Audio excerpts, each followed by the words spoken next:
السلام علیکم پیارے دوستو، آج ہم آپ لوگوں کے ساتھ برکات درود ابراہیمی فکری مجموعہ وظائف سے شیئر کرنے جا رہے ہیں۔ ویڈیو کا باقاعدہ آغاز کرنے سے پہلے ہمارے چینل اسلام سینٹر کو سبسکرائب کیجیے اور نئی ویڈیوز کی نوٹیفیکیشن کے لیے بیل آئیکن پریس کیجیے۔ نماز میں جو درود پاک پڑھا جاتا ہے اس میں حضرت ابراہیم علیہ السلام کا نام آتا ہے، اس لیے اسے درود ابراہیمی کہا جاتا ہے۔ اس کی وجہ تسمیہ یہ بیان کی جاتی ہے کہ حضرت ابراہیم علیہ السلام جب تعمیر بیت اللہ سے فارغ ہوئے تو آپ نے اپنی دعا میں کہا، یا اللہ، نبی آخر الزمان محمد صلی اللہ علیہ وآلہ وسلم کی امت سے جو بوڑھا اس گھر کی طرف منہ کر کے 2 رکعتیں پڑھے تو اس کے حق میں میری شفاعت قبول فرما۔ اس پر حضرت اسماعیل علیہ السلام، حضرت ہاجرہ، حضرت سارہ اور حضرت اسحاق نے آمین کہی۔ اس کے بعد حضرت اسماعیل علیہ السلام نے اپنی دعا میں یہ کہا کہ اے اللہ، محمد صلی اللہ علیہ وآلہ وسلم کی امت سے جو نوجوان اس گھر کی طرف منہ کر کے 2 رکعت پڑھے اس کے حق میں میری شفاعت قبول فرما۔ اس پر حضرت ابراہیم علیہ السلام، حضرت اسحاق علیہ السلام، حضرت بی بی ہاجرہ اور بی بی سارہ نے آمین کہی۔ پھر حضرت اسحاق علیہ السلام نے دعا مانگی، یا اللہ، نبی آخر الزمان محمد صلی اللہ علیہ وآلہ وسلم کی امت کا جو 1.5 عمر شخص اس گھر کی طرف منہ کر کے 2 رکعت پڑھے تو اس کے حق میں میری شفاعت قبول فرما۔ اس پر خاندان کے بقیہ افراد نے آمین کہی۔ اس کے بعد حضرت بی بی سارہ نے دعا مانگی، یا اللہ، نبی محمد صلی اللہ علیہ وآلہ وسلم کی امت سے جو عورت اس گھر کی طرف منہ کر کے 2 رکعت پڑھے اس کے حق میں میری شفاعت قبول فرما۔ اس پر سب نے آمین کہی۔ آخر میں حضرت بی بی ہاجرہ نے یوں دعا کی، یا اللہ، امت محمد صلی اللہ علیہ وآلہ وسلم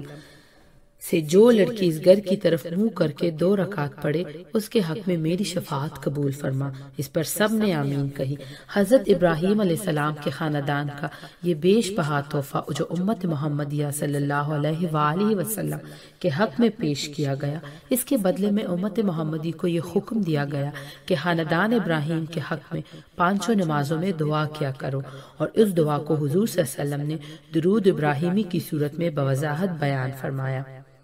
اس درود پاک سے حضور صلی اللہ علیہ وسلم کی خاندان ابراہیم سے محبت کا اظہار ہوتا ہے۔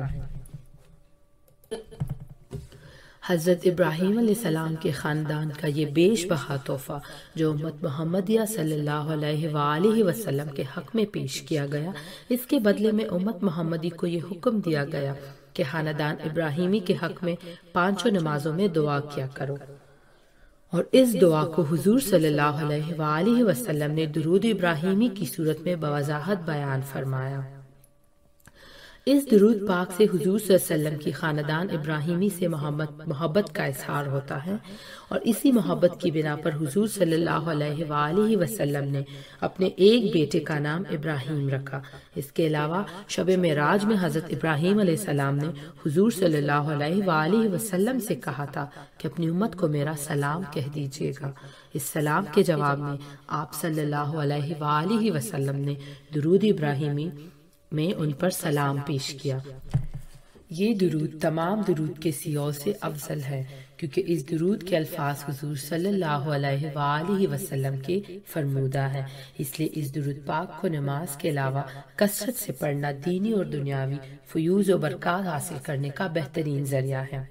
اور اللہ کی رحمت اور خوشنودی حاصل ہوتی ہے۔ اس درود پاک کے پڑھنے سے دنیا کے تمام کاموں میں آسانی پیدا ہو جاتی ہے اور قدم قدم پر اللہ کی مدد شامل حال رہتی ہے۔ اس درود پاک یعنی درود ابراہیمی کو کثرت سے پڑھنے والے کے تمام جائز خواہشات، حاجات پوری ہو جاتی ہے، حضور صلی اللہ علیہ وسلم کی شفاعت واجب ہو جاتی ہے، رزق کی تنگی دور ہو جاتی ہے، مال و اسباب میں برکت پیدا ہوتی ہے، خاتمہ بالایمان ہوتا ہے۔ اس کے علاوہ آخرت کی زندگی سے متعلقہ تمام منازل آسان ہو جاتی ہے، اور اس درود پاک کو معمول سے پڑھنے والا جنت میں جائے گا۔